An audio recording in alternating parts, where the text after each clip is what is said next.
स्वागत है आपके अपने चैनल CS एकेडमी NCERT में। और आज हम लोग जानेंगे भारत में राष्ट्रवाद। भारत में राष्ट्रवाद के चैप्टर हम आज जो है पूरा विस्तार से आज आप लोगों को समझाने का प्रयास करेंगे। और जितने भी लोग हैं बहुत अच्छे से वीडियो को देखें, लाइक शेयर और सब्सक्राइब जरूर करें। तो सबसे पहले देखिए भारत में राष्ट्रवाद जो है किस प्रकार से स्टार्ट हुआ। इसको इस तरह से आप लोग समझ सकते हैं कि भारत में राष्ट्रवाद आखिर आया कब। आखिर आया तो 19वीं सदी में ही क्यों आया, इसके पहले क्यों नहीं आया। तो जैसे में अभी हाल ही में चल रहा है जातिवाद, सामने वाला अपना जाति बताएगा, उस प्रकार से आप भी अपने आप को जाति बताने का प्रयास कीजिएगा। उस समय जो था फ्रांसीसी था और विदेशी आए हुए थे और अपने प्रति यानी विदेशी जो है विदेशियों के प्रति झुकाव रखते थे। और वही भावना जो है भारत के लोग देखें कि भारत हैं तो भारत के प्रति हमें झुकाव रखना चाहिए। तो इसी के कारण जो है राष्ट्रवाद आया। तो देखिए इसमें सबसे मुख्य पॉइंट जो है आप लोग को शॉर्ट में बताने का प्रयास करेंगे। देखिए एक राष्ट्रीय चेतना का उदय है और इसमें राजनीतिक, आर्थिक, सामाजिक, संस्कृति एकता की भावना निहित होती है राष्ट्रवाद में। उसके बाद देखिए 1919 से लेकर 1947 तक के चरण में महात्मा गांधी का निर्णायक भूमिका थी। इसको जो है गांधी युग कहा जाता है। गांधी युग कब से कब को कहा जाता है तो आप बताइएगा कि 1919 से लेकर 1947 तक को जो है गांधी युग कहते हैं। यह काल जो है गांधी युग के नाम से विख्यात है। गांधी जी ने देखिए गांधी जी ने 3 सबसे बड़ा जो आंदोलन किया और सबसे पहले किए असहयोग आंदोलन, यह जो है 1920 में किए। उसके बाद सभी ने अवज्ञा आंदोलन जो है 1930 से लेकर 1934 तक किए। उसके बाद भारत छोड़ो आंदोलन जो है 1942 से लेकर यानी 1942 में स्टार्ट किए। और ऐसा माना जाता है कि गांधी जी जो है नरम दल के नेता थे, लेकिन कभी कभी ऐसा फैसला लिए जो गरम दल के समान था। जैसे में यह इनका सबसे अहम फैसला माना जाता है, यानी यह सबसे ज़्यादा समझिए कि गुस्सा में आकर यह आंदोलन किए। लेकिन यह जो जितने भी आंदोलन किए यह इनका मानना था कि आंदोलन जो है अहिंसक होना चाहिए। उसके बाद देखिए भारत में राष्ट्रवाद के उदय के कारण यानी प्रमुख कारण क्या क्या है तो अंग्रेजी साम्राज्य के विरुद्ध असंतोष, आर्थिक कारण, अंग्रेजी शिक्षा का प्रचार, मध्यम वर्ग का उदय, साहित्य एवं समाचार पत्रों का योगदान, सामाजिक धार्मिक सुधार आंदोलनों का प्रभाव, पश्चिमी सभ्यता संस्कृति से संपर्क, प्राचीन संस्कृति का ज्ञान, प्रजातीय विभेद की नीति, भारत का राजनीतिक एवं एकीकरण, सरकार की प्रतिगामी नीतियाँ और राजनीतिक संस्थाओं का योगदान, यानी ये सभी चीज़ें जो है अहम भूमिका निभाई भारत के राष्ट्रवाद में। देखिए अब अंग्रेजी साम्राज्यवाद के विरुद्ध असंतोष, तो आखिर यह क्यों था तो देखिए यह जो है प्रमुख कारण अंग्रेजी नीतियों के प्रति बढ़ता असंतोष था। अंग्रेजी सरकार की प्रशासनीय नीतियों के शोषण शिकार देशी राजवाड़े, तालुकदार, महाजन, कृषक, मजदूर, मध्यम सभी वर्ग के लोग जो है थे। यानी देखिए यह सबसे महत्वपूर्ण है कि सभी वर्गों का अंग्रेजों ने शोषण किया, तो सभी लोग जो है असंतोष थे। और कह रहा है कि राजनीतिक अधिकारों पर पाबंदी से क्षुब्ध तथा ये सभी अंग्रेजी शासन के अभिशाप मानकर इसका खात्मा करने को माने जाते हैं। अंग्रेजी शिक्षा का प्रचार, उसके बाद जो है भारत में अंग्रेजी शिक्षा का प्रचार होने लगा। तो 19वीं शताब्दी में भारत में अंग्रेजी शिक्षा के प्रचार ने भारतीयों की मानसिकता जड़ता समाप्त कर दी। वे भी अमेरिका, स्वतंत्रता संग्राम, फ्रांस, यूरोप की अन्य महान क्रांतियों से परिचित हुए। देखो रूसो, बाल्टियर, मैजिनी, गैरीबाल्डी जैसे दार्शनिक एवं क्रांतिकारियों के विचारों का प्रभाव उन पर पड़ा। वे भी स्वतंत्रता, समानता एवं नागरिक अधिकारों के प्रति सचेत होने लगे। यानी सबसे पहले विदेश में देखे और विदेश से भारत के लोग सीखने का प्रयास किया। उसके बाद देखिए तमाम क्रांति देखे, उसके बाद भारत के लोगों में यानी भारत के जितने भी लोग थे उनके मन में आया कि हम लोग के प्रति भी जो है हम लोग भी स्वतंत्रता और हमें भी समानता का अधिकार मिलना चाहिए। उसके बाद मध्यम वर्ग का उदय हुआ। तो देखिए अंग्रेजी शिक्षा के प्रचार से एक नए वर्ग का उदय हुआ जिसको कहते हैं मध्यम वर्ग। यह मुख्यतः अंग्रेजी शिक्षा प्राप्त और प्रशासन से जुड़े लोग थे, जैसे में अध्यापक, वकील, डॉक्टर, राजकीय कर्मचारी इत्यादि। देखिए यहाँ से MCQ में सवाल आ सकता है और जैसे पूछे कि मध्यम वर्ग में कौन आते हैं तो आप बता सकते हैं कि मध्यम वर्ग में अध्यापक आ सकते हैं या वकील आ सकते हैं, डॉक्टर आ सकते हैं या राजकीय कर्मचारी आ सकते हैं। इन लोगों का उसमें ऑप्शन में होगा या 3-4 ऑप्शन दे देगा, 3 दे देगा और लास्ट में दे देगा इनमें से सभी। तो आप इनमें से सभी को जो है और टिक कर सकते हैं। और आरंभिक काल में यह वर्ग सरकारी नीतियों का हिमायती था, परंतु धीरे धीरे इस वर्ग के दृष्टिकोण में बदलाव आने लगा। यह देखिए यह वर्ग समानता एवं स्वतंत्रता का पक्षधार बनकर सरकारी नीतियों का विरोध करने लगा और इसी को बोलते हैं मध्यम वर्ग का उदय। मध्यम वर्ग भी जो है धीरे धीरे और अंग्रेजी शासन के जो है विरोध करने लगा। उसके बाद सामाजिक आर्थिक सुधार आंदोलन, देखिए यानी सामाजिक आर्थिक सुधार आंदोलन का क्या प्रभाव पड़ा, तो सब जो है 19वीं शताब्दी में ही प्रभाव पड़ा। देखिए 19वीं शताब्दी के सामाजिक आर्थिक सुधार आंदोलन ने भी राष्ट्रीयता की भावना विकसित की। देखिए इसमें देखिएगा कि राजा राममोहन राय, दयानंद सरस्वती, रामकृष्ण परमहंस, स्वामी विवेकानंद के प्रयासों से नई चेतना जगी और ब्रह्म समाज, आर्य समाज, प्रार्थना समाज, रामकृष्ण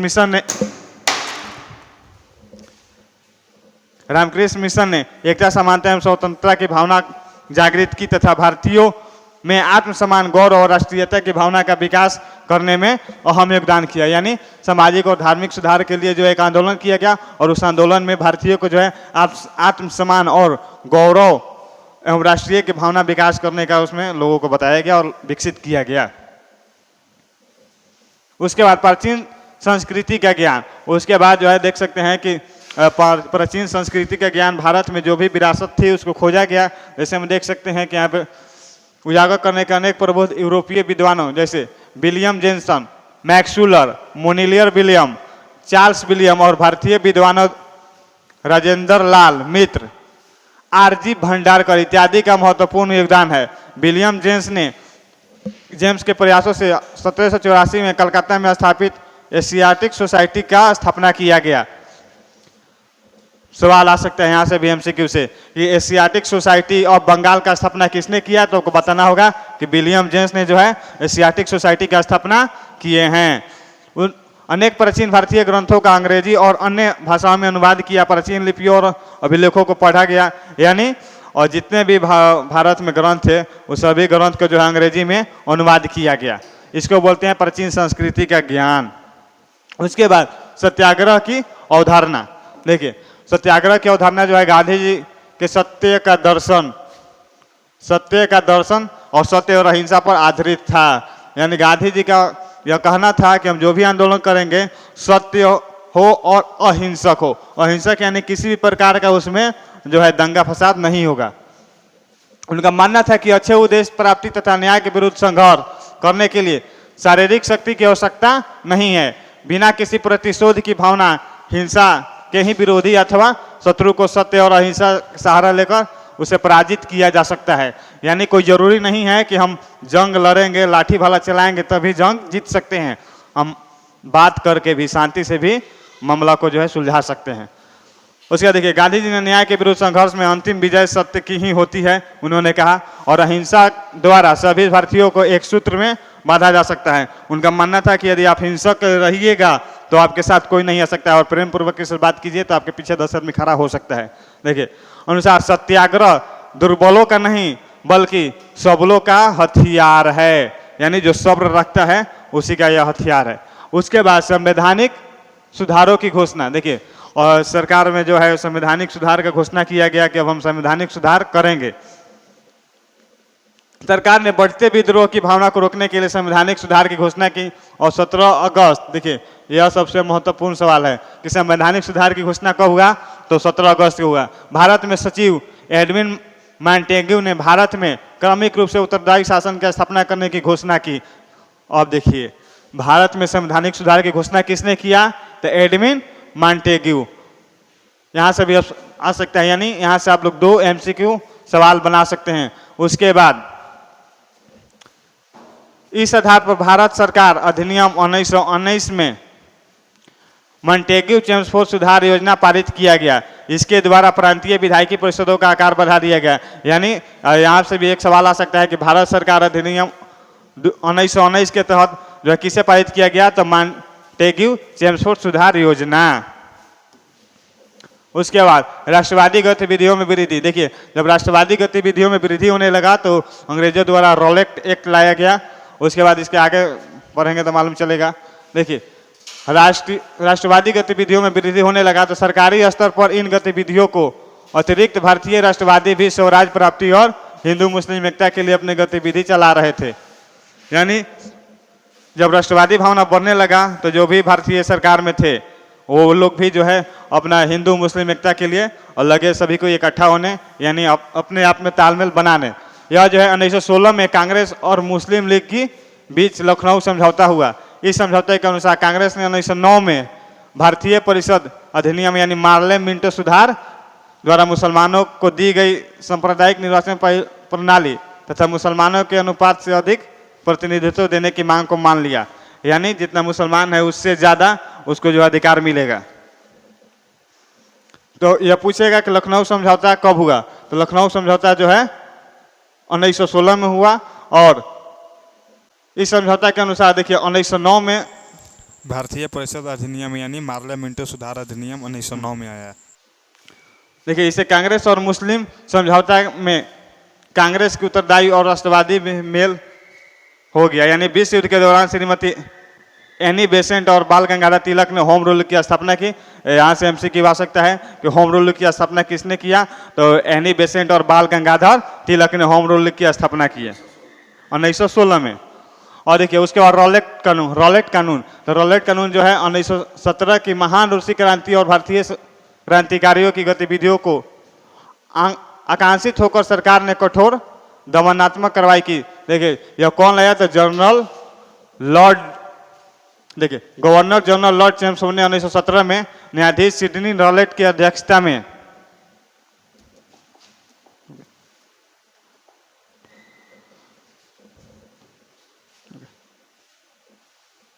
देखिए गवर्नर जनरल लॉर्ड चैम्सफोर्ड ने 1917 में न्यायाधीश सिडनी रॉलेट की अध्यक्षता में एक राजद्रोह समिति यानी सेडिविजन कमेटी का गठन किया। इसका उद्देश्य था भारत में क्रांतिकारी गतिविधियों पर अंकुश लगाना। यानी जो रॉलेट एक्ट आया, रॉलेट एक्ट में इसका एक ही उद्देश्य था कि भारत में जितने भी क्रांतिकारी गतिविधि हो रहा है उस पर जो है अंकुश लगाना, इसका उपाय सुझाना था। लेकिन समिति की अनुशंसा पर मार्च 1919 में रॉलेट कानून क्रांतिकारी एवं अराजकता अधिनियम इसे बना दिया गया। यानी जो राज्य में अराजकता फैलाएगा उसको जो है इसके तहत जो है गिरफ्तार कर लिया जाएगा और बिना वकील बिना दलील के तहत उनके ऊपर मुकदमा चलाया जाएगा। भारतीय ने इस कानून को जो है कारा विरोध मतलब पूरे पुरजोर तरीका से विरोध किए। उसके बाद इसे काला कानून कहा गया। पूछा जा सकता है एग्जाम में भी आ सकता है काला कानून किसे कहते हैं, तो बताइएगा। काला कानून जो है रॉलेट एक्ट को कहते हैं। इस कानून का वास्तविक स्वरूप दिखाने के लिए नारा दिया गया कि कोई वकील नहीं, कोई दलील नहीं और कोई अपील नहीं कानून के विरोध में। यानी इस कानून को जो विरोध जब किया गया तो नारा दिया गया कि कोई वकील नहीं, कोई दलील नहीं और कोई अपील नहीं। यानी आपको जो है किसी भी प्रकार का कोई सूचना नहीं दिया जाएगा, आपको गिरफ्तार किया जाएगा और जो भी कार्रवाई करना होगा वो किया जाएगा। उसके बाद देखिए मजरूल हक ने केंद्रीय व्यवस्थापिका सभा से त्यागपत्र दे दिए और इस कानून से गांधी जी भी आहत हुए। उन्होंने अनुचित अन्यायपूर्ण स्वतंत्रता का हरण करने वाला तथा नागरिकों के मूल अधिकार की हत्या करने का फलस्वरूप बताएं।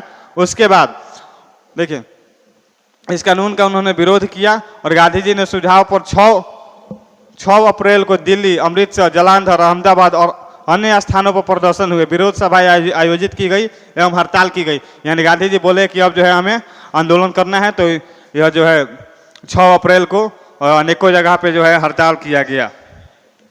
इसके बाद जालियांवाला बाग हत्याकांड, जैसे ही रॉलेट एक्ट आया उसके बाद जालियांवाला बाग हत्याकांड हो गया। और जालियांवाला बाग हत्याकांड में समझिए एक तरह का बाग था, जैसे में मान लीजिए यह बाग हो गया और इसके चारों तरफ से पूरा जो है घर था और एक ही रास्ता था इसमें जाने के लिए। तो उसी आगे जानेंगे। देखिए यह जो है फौजी शासन लागू कर जनरल डायर ने पंजाब में आतंक का राज्य स्थापित कर दिया। यानी जनरल डायर ने बताया कि पंजाब में आतंकी बढ़ गए हैं और फौजी शासन लगा दिया कि फौजी का ही शासन चलेगा, कहीं भी कोई एक जगह पे 2, 4, 5, 7 लोग नहीं इकट्ठा हो सकते हैं। और उस समय जालियांवाला बाग में जो है लोग गए हुए थे तो उन लोगों को मालूम नहीं था क्योंकि वो शहर से बाहर था। और देखिए जनरल डायर ने पंजाब में आतंक का राज्य स्थापित कर दिया। जनता इसे हताश नहीं हुई और सरकार का विरोध जारी रखा।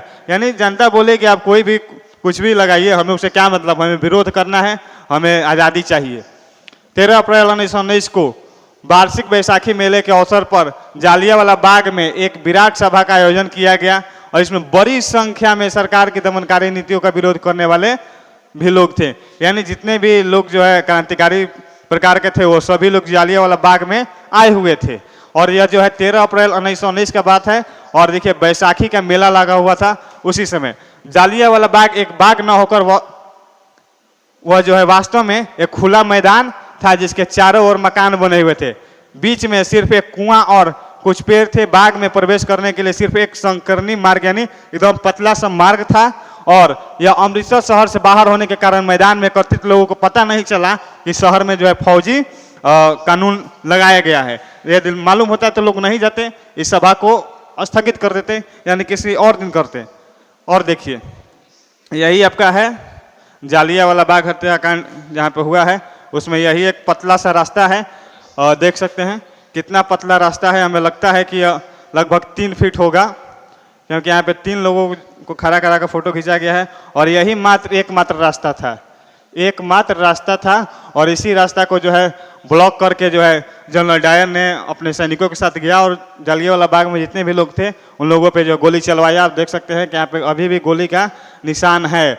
और जालियांवाला बाग में देख सकते हैं कि इधर से जो है पूरा जो है यह फौजी है, फौजी, और इधर जो है क्रांतिकारी हैं।